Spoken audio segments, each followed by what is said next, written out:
Question 22. Define a complete statistics. Show that binomial distribution is complete. This question is most important for 8 marks. Previous video में भी हमने definition की थी complete statistic की. एक बार हम दोबारा रिवाइज करते हैं. The statistic theta cap is equal to F of x1 x2 xn of a function of sample values x1 x2 xn of size n is said to be complete if for every measurable function h क्या है हमारा independent of theta. हमने factorization theorem में भी किया था. h क्या था हमारा इंडिपेंडेंट ऑफ थीटा था. देन इसकी डेफिनेशन क्या है हमारी E of h theta cap is equal to 0. That means इसकी प्रोबेबिलिटी किसके इक्वल है h of theta cap is equal to 0 1. जो इसकी प्रोबेबिलिटी है वो किसके इक्वल है 1 के. इसको एक और टर्म में लिख सकते हैं.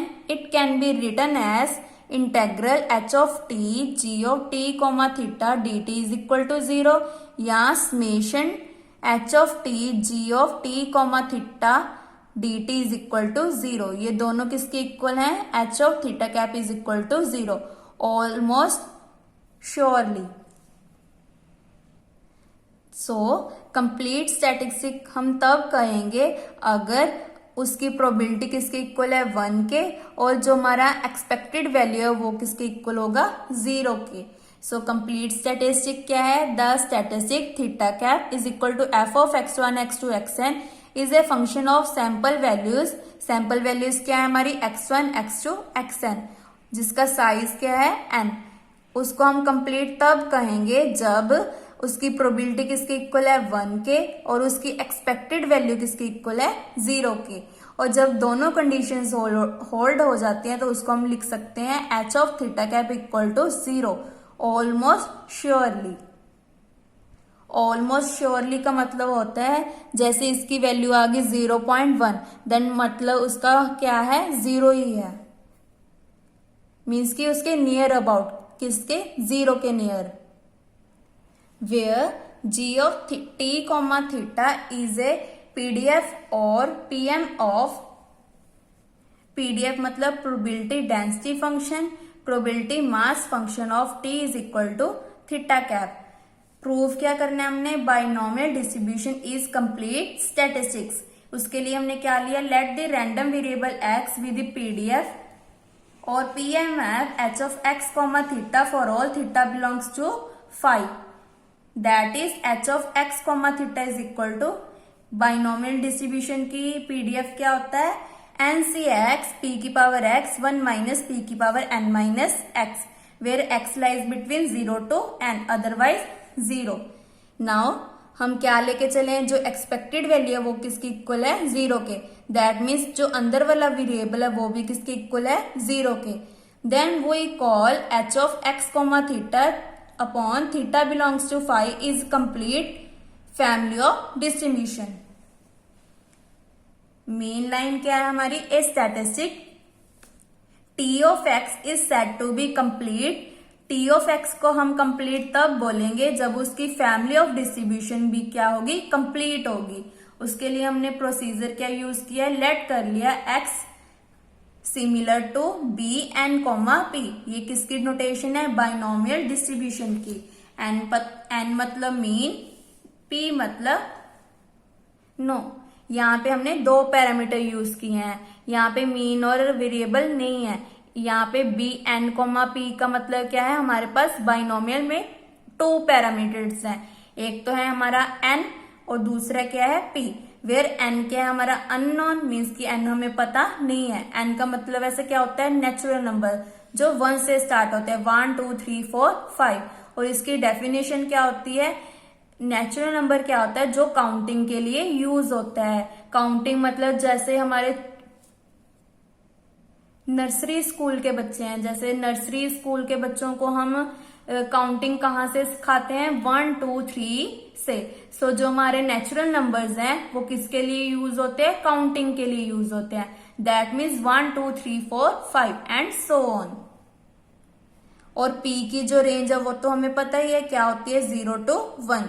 नाउ हमने कंसीडर कर लिया, क्या कंसीडर किया है, जो एक्सपेक्टेड वैल्यू है वो किसके इक्वल है, 0 के। For all p belongs to 0,1। यहाँ पे हमने ओपन ब्रैकेट डाली है। नाउ हमारा टारगेट क्या है, u ऑफ x को 0 लेकर आना है।